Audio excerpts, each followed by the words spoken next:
Aquí en alegría, en vivencia de fe, con mucha pasión, con mucha fuerza, porque el Evangelio es fuerza, fuerza por la verdad que se nos ha revelado, la noticia de salvación, que hemos sido comprados con la sangre preciosa de Cristo, ya somos hijos en Jesucristo de Dios Padre, estamos llamados a una buena nueva, que es la buena nueva que ha pasado en la vida del Padre Domingo Vázquez, una madre, una joven humilde que casó con un señor ya que le llevaba varios años, al señor Vázquez, y ella antes de ser desposada, pues precisamente en oración le presenta todo al Señor y le pide, hablábamos cómo se reveló ese secreto tan hermoso, de que le había pedido al Señor su primer hijo, un varón, y que fuera sacerdote. Entonces, Padre, eso se cumplió. Definitivamente, la fe es la certeza de lo que no se ve, pero luego lo vemos y podemos dar testimonio. Damos testimonio. Fíjate, te decía que al vengo de un segundo matrimonio, tengo unos hermanos de padre y mayores de madre, medio hermano, pero nosotros no somos medio hermanos, somos hermanos y punto. Que es la realidad de la cultura dominicana, que tenemos hermanos por aquí. Es una realidad, hay muchos hermanos que son primos que se criaron como hermanos, hermanos de padre, hermanos de madre, es la realidad dominicana. Y eso de llamarnos hermanos ya de manera completa es una disposición hermosa en Jesucristo. Sí, entonces yo viví al lado de mi papá los primeros 11 años de mi vida. Cuando yo tenía 11 años, él se fue a ese sitio que el Señor le preparó a él y que tiene preparado para nosotros. Para mí y para ti. Seguro. El mío yo no lo quiero ahora.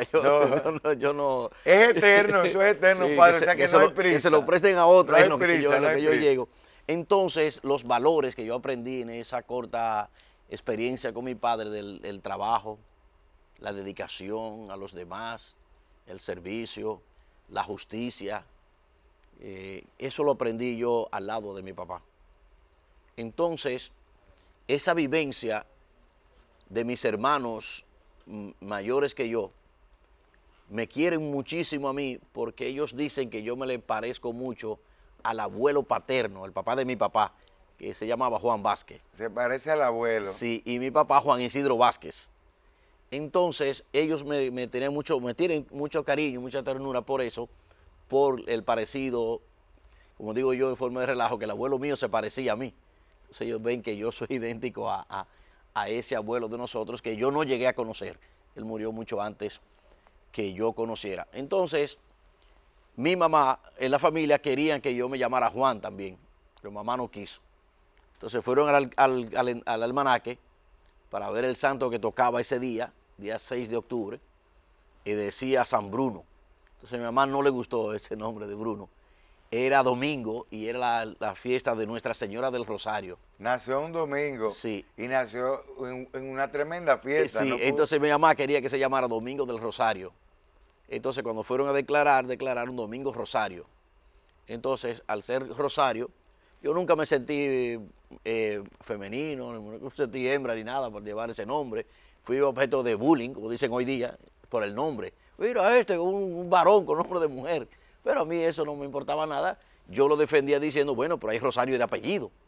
Entonces, por eso en mi campo, en Pedro García, me dicen Charo, muchísima gente todavía. Por el Rosario. Sí, por lo de Rosario. Entonces, en ese proceso, René, te quiero contar de una señora que se llama Ángela Figueroa. Que Ángela era la mamá de 4 jóvenes del grupo juvenil. Y era la que en su casa hacíamos espaguetis, jengibre, de todas las chechas. Una camaradería. Sí, la hacíamos en la casa de ella. Cuando le comunicamos que íbamos a empezar, yo y otros jóvenes, ese proceso hacia el seminario, algunos de los compañeros dijeron, este es muy vivo, este no va a durar ni 3 meses ahí, decían. Y fíjate, ya yo tengo 23 años ordenados. Para la gloria de Dios. Entonces, Ángela Figueroa dijo, déjenlo que se vaya. A él le gustan las mujeres. Y mujeres habrá siempre. Fíjate, mujeres habrá siempre. Cuánta sabiduría, ¿eh?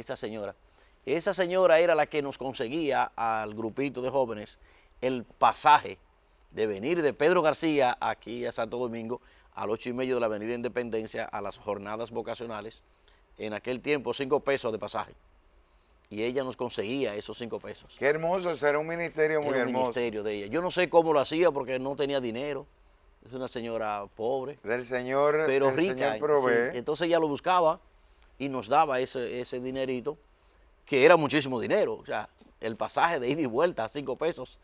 Antes no era tan fácil la cosa, los transportes eran más complicados. Entonces, junto con ella, los sacerdotes misioneros del Sagrado Corazón de la parroquia Nuestra Señora de la Altagracia de Santiago, el padre Lucas Lafleur, el padre Gil Grant, Rodolfo, Grandes hombres que el padre Lucas y todo eso, que misioneros. abrazaron nuestra dominicanidad de Sí, corazón. y se vinieron entregaron. aquí de Canadá y se quedaron para siempre.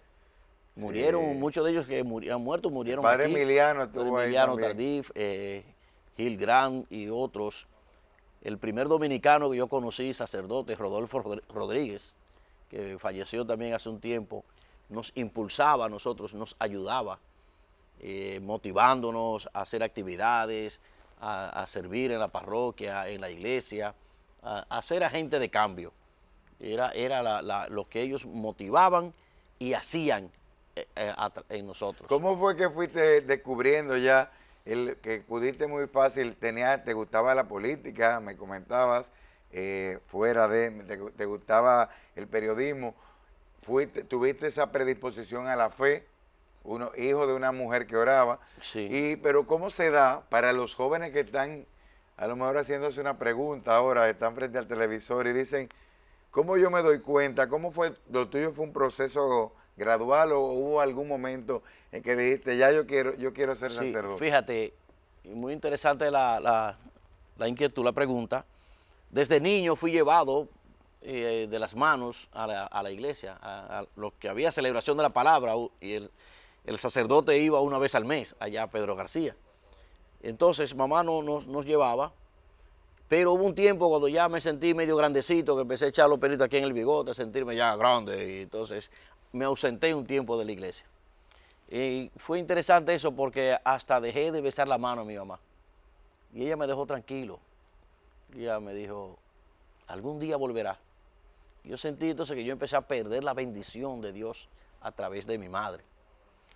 En 1980, cuando asesinan a Monseñor Romero en El Salvador, estaba yo en 8º grado de la escuela. Y un grupo de jóvenes inquietos por la poesía coreada, por los problemas sociales, dramatizamos la muerte de Romero e hicimos una poesía coreada con ese mártir, sin nosotros saber que era un obispo, sin saber dónde está El Salvador, ni nada de eso. Entonces, ese lo presentamos en la escuela. En esa presentación de la escuela estaba el presidente de asamblea de la comunidad, que no era parroquia, hoy es parroquia.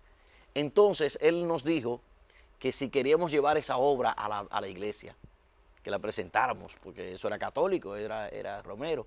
Entonces ahí fuimos a presentar la obra en la iglesia y eso era un aplauso, eso era un éxito y nos sentíamos artistas realmente. Entonces ahí el Señor dijo, este es mío. El Señor se aprovechó. Entonces ahí había una joven que era del grupo juvenil que yo la miré y ella me miró. Entonces como que no... Hubo ahí una señal. Sí. Entonces le hablé y ella yo le dije, ¿cómo puedo yo hacer para verte, encontrarnos? Bueno, tú vienes aquí a la enramada de la iglesia los martes, que es a las 6 de la tarde, que es la reunión del grupo juvenil. Entonces me enrolé en el grupo juvenil a través de ella, que yo iba a verla a ella. Esa fue el anzuelo anzuelo que el Señor utilizó. Sí, al poco tiempo yo soy ya secretario de ese grupo juvenil, ya yo estoy en la directiva, después yo llegué a ser coordinador zonal de pastoral juvenil, junto con otros jóvenes de la época. Entonces ahí voy descubriendo la vocación. Entonces fuimos, un amigo mío se llama Joselito Díaz, fuimos a las jornadas vocacionales. Él me invitó, me dijo, vamos a conocer. Entonces allí me hablaron los redentoristas fundados por San Alfonso María de Ligorio de la misión, ser misionero en África, dar la vida por la abundante redención. El texto bíblico que te envié, que te comenté, de Lucas 4:18, que el Espíritu del Señor está sobre mí, Amén. que me ha ungido, me ha enviado para anunciar la buena nueva a los pobres. Entonces ese es el norte en el que Alfonso funda la congregación en la que yo pertenezco, que ahora estoy en un proceso de incardinación en la arquidiócesis de Santo Domingo. Entonces ahí se da ese cambio de vida de esa joven que me lleva al grupo juvenil, que me lleva a la iglesia. Ya me pusieron a leer, me gustaban mucho las moniciones, porque me daba como esa fuerza de la predicación. Generaba un entusiasmo. Generaba entusiasmo. Tú estabas recibiendo un entrenamiento sin darte saberlo. cuenta. Entonces, lo que me gustaba, me llamaba la atención la política. Recordamos las elecciones, el proceso electoral en esos años post Balaguer, de Antonio Guzmán, luego Salvador. Entonces me enrolé en movimientos políticos, pero me desilusioné cuando vi que la política no busca soluciones al bien común. O sea, nosotros carecemos de líderes que buscando el bien común. La política es buscar mi propio bien. Bien en particular. Que yo esté bien, que los que están a mi alrededor estén bien. Entonces yo dije, esto no es lo que yo quiero. Yo quiero la lucha social, yo quiero la promoción humana, revolución, la promoción humana, el crecimiento integral. Entonces soñaba también con ser periodista, ser comunicador, y de una forma u otra pues lo ejerzo ahora en el Y ahora ministerio. lo ejerce el que quería ser comunicador y político, pues ahora está la mejor política, que es de un reino que no perece y comunica la mejor noticia, la que siempre está vigente, que Jesucristo está vivo y nos ama. No te muevas porque luego de esta pausa seguimos aquí en Vivencias de Fe.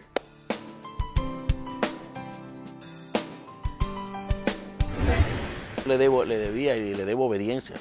Y vivimos una experiencia tan bonita de 1 año y medio, trabajando yo como vicario de él, a su servicio y a sus órdenes, porque él es la autoridad.